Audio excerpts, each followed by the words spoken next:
Hola, están viendo Weho Sports. You are watching Weho Sports. I am watching Weho Sports. It's the Hong Kong Title 2014. Weho Sports. Weho Sports.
Good evening and welcome to Weho Sports. My name is Raul Alonso and I'm your host. Today we have a very exciting show for you. It's going to be packed with a lot of information. We have our guest. She's been in the business for over 30 years. She's done a lot of stuff that we're not going to be able to cover in this segment, so she's going to have to be back. And of course we have our co-host, Mr. Jamal Goodwin. How are you, sir? I'm doing excellent. How are you doing today? Fantastic, sir. Now that I welcome you, let's welcome our guest, Miss Ann Royal Nichols. Hi. Hi, how are you? Hi, guys. I'm really good. How are you? We're excited to have you. Thanks. I'm excited to be here. A sports show. I mean, I've been spending like the whole week looking at the whole thing that you have done, and it's just, you're not just a triple threat. There's no number for everything that you have done. I don't know how threatening I am at any one of those things, though. From what we saw, you are pretty much a big threat. What do Definitely. You hold a presence wherever you are. Oh, thank you, Jamal. No, it's Thanks a lot. So, let's talk a little bit about you, and tell us a little bit about yourself as we play some of your pictures. Okay, well, I grew up in a very athletic family, and my chosen sport was horses. After much prodding on my part, my parents finally relented when I was about 12. And I didn't really get seriously into competition, though, until I was about, gosh, I was like 30 or something. And I acquired this horse, and no one wanted him. And I rode him all the way up through the advanced level, and we were Olympic hopefuls at one point.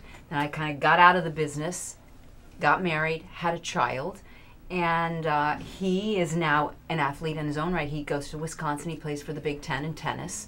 So you know what I was doing every weekend when he was a kid is taking him around to tennis tournaments. Wow. Yeah, so he's doing really well in sports, and I then got back into horses and rescued a thoroughbred, and now I'm riding again and competing again. Fantastic, because we do have pictures of you with your horse. Oh. And tell us your story of how you became acquainted with this horse. Because my thinking is that it's a great story behind a horse. Oh, there's always a great story behind a horse. And you had said you wanted to see the outfit, so I'm right. going to be getting dressed while I change here. So anyway, my son was getting old enough and to handle a lot of stuff on his own. He had his driver's license, and I went looking for a cheap horse. And so I went on this website and found a horse that had been unraced. He'd been kicked in the face as a foal. No one wanted him. I got him for about $500. Wow. And he's had his issues. But now we are eventing. And that is a 3-phase competition. It's dressage. It's the kind of hoity-toity thing, you know, where everybody wears top hat and tails. And then you jump over obstacles that do not fall down. Mm-hmm. You do a painted pole jumping competition towards the end. Mm-hmm. So I am putting on the outfit right now that one would wear cross country. Okay. That consists of a vest that will explode if you depart from your horse.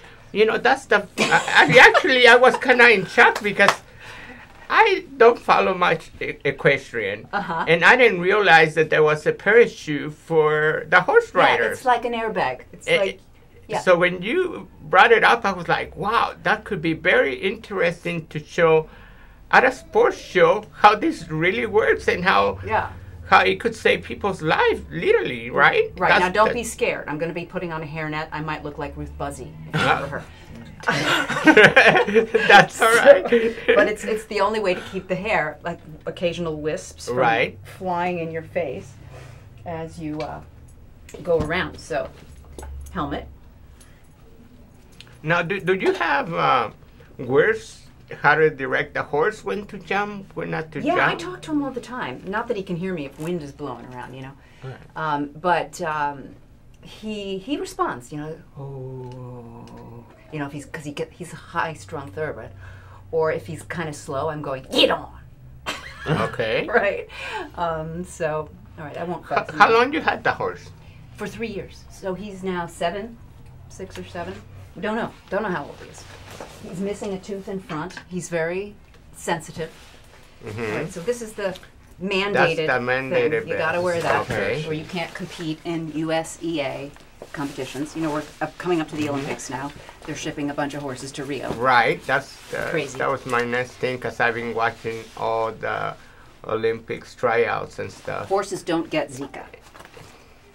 That was my next question. For those who don't know exactly what that joke was, I would like to know what that meant. What that means is a lot of people, a lot of famous professional sports people have decided that they're not going to the Olympics because they're afraid they'll get a mosquito bite, which we create an illness that's called Zika. So that's what she say. Horses don't get Zika. Horses don't get Zika virus because of that stuff. Right. Wow, so, that looks amazing. So we're gonna deploy this? Yeah. Or are we gonna keep talking? No, he's gonna pull the deploy, and I'm gonna go over there and try to catch you as you fall down. So okay, let's. Doesn't it explode? It might. Yeah, it's gonna pop. It's gonna pop. It's gonna be a loud pop. So I can't really demonstrate this to the cameras, but you're riding along, right? Okay. You're riding along, and all of a sudden you fall, and you go. You want me to pull this? You gotta pull it hard. 2, 3, go. So, you see? That is fantastic. Isn't that great? So, wow. What's weird though is it's still inflating. Yeah. And that's not good because I would have fallen, right? Wow. I would be. It should. You would have already hit the ground. I would have already hit the ground. Yeah. But it's all the way protects back up here. Thanks. No problem. Oh. So that's that. Are you okay? I tagged myself in the face. Oh, no. That's okay. So I haven't put this in a Muffia book yet. Okay. It might not ever get into well, you know, you're gonna write 5 books. You still got time. Yeah. You got two books left. Yeah, and in book 3, I'm introducing the horse thing. Oh, so see, there's an opening door to coming. Yeah. See, that's all right. Don't worry about it. I was gonna fall that way. It's a live sports show, so anything could happen when you're in live television. So anyway, so you can fall off a horse and live to tell. Right. And I know you do a lot of mediation. Sports mediation. Right. Yeah. Explain to us about the mediation part. Okay. You know what mediation is? Mm-hmm. So there are lots of different. There's a continuum of disputes. You've got just negotiation between two people. Mm-hmm. That's the easy extreme, and all the way up through litigation in the courts, where you're in front of a judge or a jury and they're deciding your fate. Mediation falls in the middle there somewhere, where you get a third party who has no stake in what happens between the disputants, and tries to help them figure out what they should do to resolve their conflict. And it usually works best in a situation where husband and wife, and they're trying to deal with the custody arrangement of their children. They have an ongoing relationship. They both are stakeholders. They both really need to feel comfortable with how they handle the children, you know, and all that kind of stuff. So you help them figure it out so it doesn't get too hot in the discussion. In sports mediation, which is I really love to work with athletes. So you might encounter everything from a positive drug test after 200 negatives. Mm-hmm. You know, how does WADA or USADA, the drug administering bodies, how do they handle the athlete who's never been positive for a drug test, suddenly is, which was the case in Jessica Hardy, Right. the swimmer. And she had to bow out of the Olympics because she felt it was going to be too distracting to the team, even though she had never had a positive test before. And then you get, Lance Armstrong, you get Floyd Landis. I sat in on that. That was an arbitration where there were a panel of pseudo-judges trying to decide how he should be handled and how his Tour de France victory was pulled, right? Right. But then you also have things like I'm on the Southern California Tennis Association Grievance Committee. Oh, okay. That's a volunteer job that I do. And I got into that because my son, and invariably we are dealing with parents fighting each other. Parents, tennis parents, who say, that kid's parent was coaching, and coaching is not allowed on the junior tennis. And coaching's just not allowed anyway. If you watch Wimbledon, Right. You're not even supposed to look at your coach or anything. Exactly. He might make a move like scratching his nose and then... And John McEnroe Right. will say, he's sending a message, or what Maria Sharapova's father used to do with peeling the Right. banana, telling her to eat, and she would go, So there's just a range of things that can come up in every walk of life that can be mediated, which then sends me to meditation afterwards. Right, of course. Well, it has happened all over the place, the NFL with the Rice situation. Yeah. And now he's back playing football, Yeah. So Hostage negotiation Right. is that kind of thing. And so my main character in the first book of the Mafia is modeled on a mediator who does sports mediation. I've been up for jobs with the U.S. Olympic Committee. They have what's called an ombudsperson, who is kind of like a mediator, but they're also just a person who will hear the disputes and treat them confidentially, hear the problems that athletes have, and help them work it out. Whether it's, this person was on the Olympic team last time, but they failed to compete in a qualifying event, or another athlete who's never been in an Olympic team, went in a qualifying event, did well, but didn't get selected because there was someone who was in a previous Olympic event, and the selection committee chose that person. Happens all the time in the horse thing. They'll go with experience over the hot new team. I think it happens in the majority of the sports because they were just talking about that in gymnastics. They were breaking it down because all these past few days there's been just gymnastics and swimming and diving and I've been watching all of this. So they were talking about it on gymnastics, how some of the team members were not going to make it, either though they were great, but somebody else had from last year better qualifications than what they did. So Or just experience in being in the Olympics. But you would think that they would want someone who is newer or to the experience. I feel like going with someone who's doing well because you practice how you're going to play. So if they're performing really well in the qualifications, I don't think that it's entirely fair that they're being excluded just because they've never been. It's kind of saying a job interview, we want someone who's new and doesn't need that much experience, but we want you to have 5 experience beforehand. It's kind of... But like in this instance, when I was watching gymnastics, they didn't even show the panel of 6 people that were going to decide. Yeah. These people are going to decide who gets the last tickets to go to Rio. And they Things that weren't happen. shown. Yeah. In the case of the horse world, I know personally a woman who was really being funneled along to become members of the team. And she and her horse did really well, won a competition last fall, but the horse sustained a small injury. And the captain of the team wanted her to come and do this other competition in which she might qualify or not. But she said, my horse isn't well, I'm not going. And they were really pushing her to go. So there's that too, is she burning a bridge by failing to do what the team wants her to do? But then again, But you have such a relationship with the horse. I'm sorry. Yeah. You have such a relationship with the horse that, you get a newer horse. You have to care about the horse. You know what? I was just going to say the same thing, that the horse is her and the team. They are one. She can't race without the horse. Horse needs her just as much. Yeah. So Yeah. And there are those people who will drug their horse to get them through things, but she's not that person. Right. And you know, there are people who will drug their horses on the racetrack, but we've also seen, surprisingly, a lot of big-time owners, Derby winners, saying, my horse can't run the Preakness. He's not sound. He's not well. So they care about the horse. And that's always really good to see. So what do you think that television needs to do to let people know more about equestrian and the sports itself? Because, you know, unfortunately, it only comes, I see it more often when it comes closer to the Olympics. Every year, Rolex gets covered. Rolex, the big 3D event, Right. you watch it. I have seen NBC it. usually covers it. Rolex, the watch people, they sponsor it. But it's usually edited and taped, and the selects are done. Right. And it's kind of canned, and it's not. It's a tough sport to watch, really. You know, it's spread out. Dressage is very difficult to explain to the layperson. You know, it's the thing that looks like they're doing compulsories in skating. You know, it's kind of boring. Many people say it really is like watching paint dry. But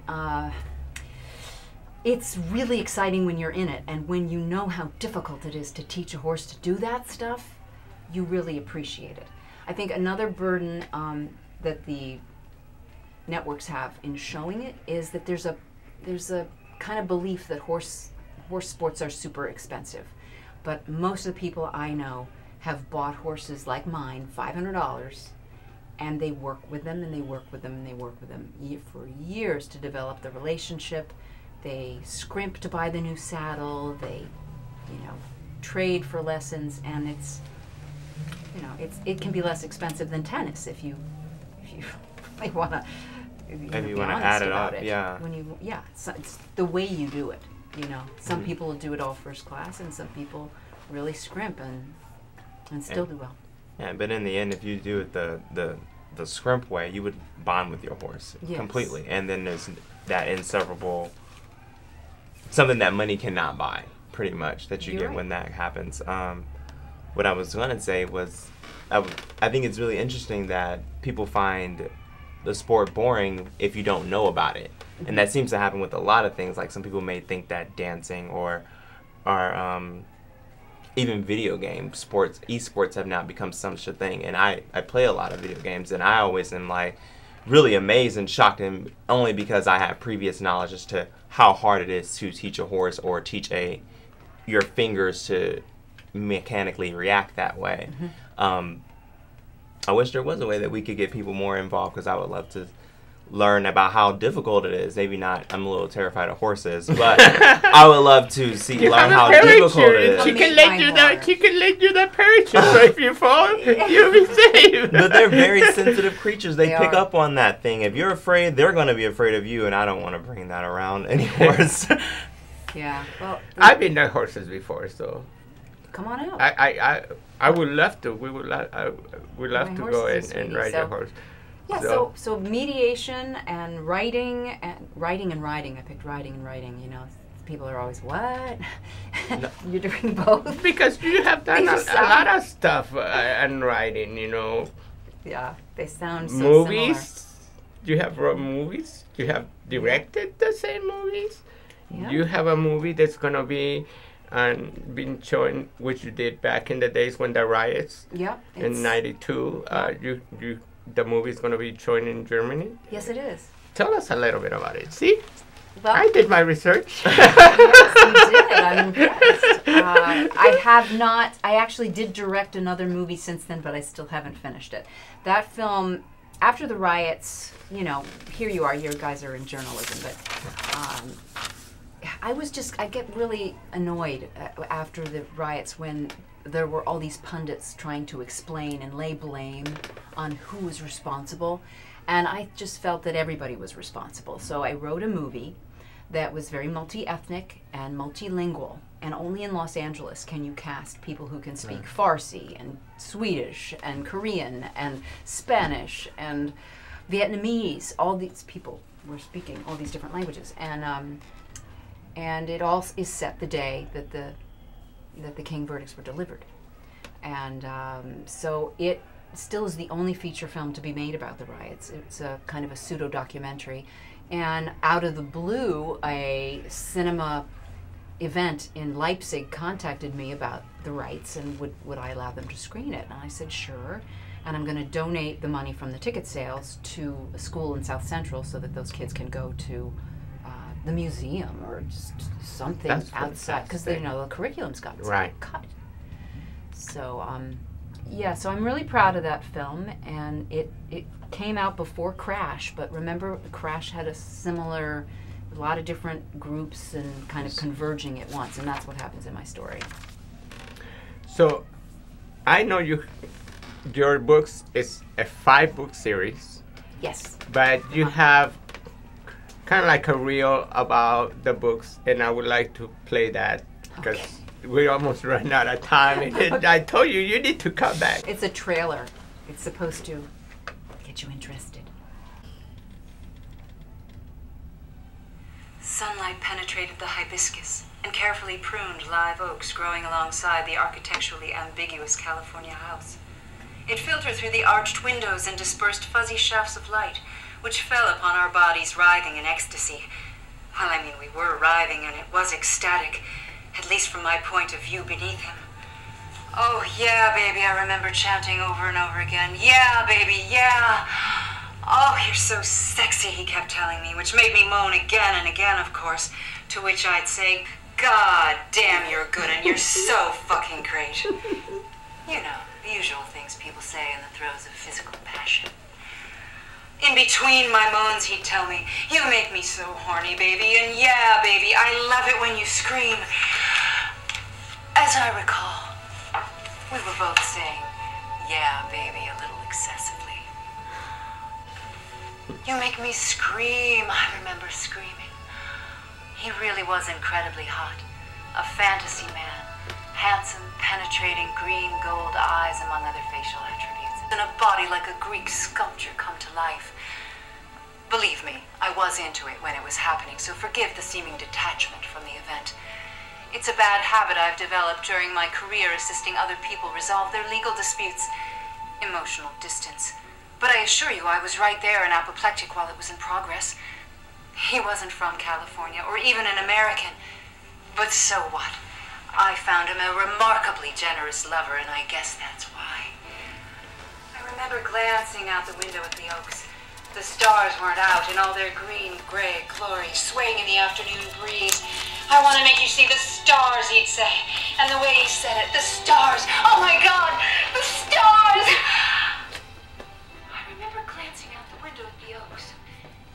The stars weren't out in all their green-gray glory, swaying in the afternoon breeze, and I felt like some wild animal engaged in a deliciously beastly act. And then I lost all sense of place and time. Could it have been love? Or just desire? I don't think it mattered at the time. Oh God, I'm coming, I screamed. Yeah, baby, come on, he urged me unnecessarily. See, I'd already started down orgasm drive. I didn't need any help. Oh!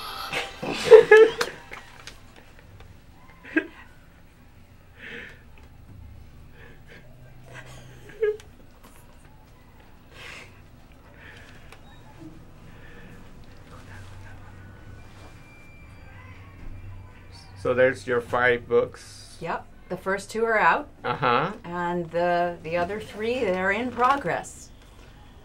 Fantastic. I love that clip. I've been playing that clip like all day long. It's fantastic. But that's basically the introduction of the first book. Yes. Yes. So. And Udi.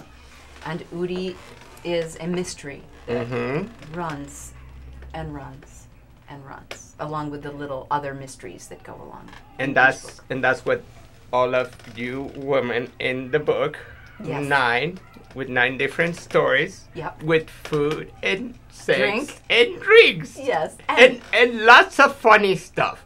I hope so. It's very laughable. What I have read about the whole thing, I was in the ground, and it kept me, it's like, just one more page. And it's become addicted. I hope you come to one of the readings. I We're going to be doing some readings soon. Talking about the readings, you're going to be here in West Hollywood doing a reading? Yes, August 15th. Tell us when. At Book Soup. August 15th, Okay. Book Soup, 7 p.m. And I think we're serving something, aren't we? Yeah, there's going to be more than just books and reading. There's going to be something. So Perhaps drinks. No inflatable air vests. Oh, yes.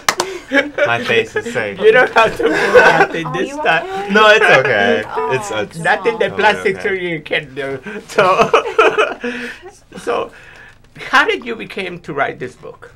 I'm in a book club, and the book club formed after 9/11 because there was a group of us here, and we were friends for a very long time, and we just needed each other more. You know, it's a horrific thing. I still remember. Well, we'll never forget actually, but we joined and we bonded and we said we've got to get together more often. There's nothing more important than our friends, and so we started reading, and then probably 5 years into it, we said we're just so fabulous. We get together all the time. And we have cocktails and we eat, and we're just so interesting. And we read these books and talk about them. Somebody should write a book about us, and they all looked at me. I wonder why. I know why. Was it because you were a lawyer or because you were a writer? Which one was it? I mean, I really don't know why. I think it was because I was the secretary of the group. I was the one that kind of kept everybody going. And okay, you were the hostess last time. You're the hostess this time. No, I just went. No, I need to go. I haven't gone. You know, that kind of thing. Right. So anyway, that's how we kind of started, and so you know, I just said, all right, I'll write it, and then there was a big discussion about whether who was going to contribute, or if I was going to write it all, and I wanted everybody to contribute. Right now, they're just occasionally contributing cocktails and recipes, Well, which I post occasionally. And you have a blog for that. We do. And you got Muff like a few holiday seconds drinks, to talk about it? Muff spring drinks, the Muff Manhattan. Well, I'm hoping that these Muff drinks will martini. be involved at your book reading. Yeah, I don't know what I'm allowed to serve. I might be able to spike it later for you, Jim. Okay. Bring a punch bowl. But I'm going to hold you for you to come back and keep on talking about this because our half hour has gotten away. Oh, really? So Wow. we'll see you next It's week. been so fun. Thanks, guys. Thank Thank you you for for coming. coming. Yeah. And we'll see you next week, same channel. Okay. Probably not the same people. Hasta la vista, everybody.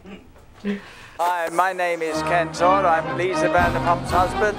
I'm Jiggy's, the person that carries Jiggy, and I give a good shout out to Weho Sports. I'm PJ, and you're listening to This is Jimmy Rollins, and you're watching Weho Sports Show. Hey, this is Kike Hernandez, and you're watching Weho Sports Show. I'm Justin Turner, and you're watching the Weho Sports Show.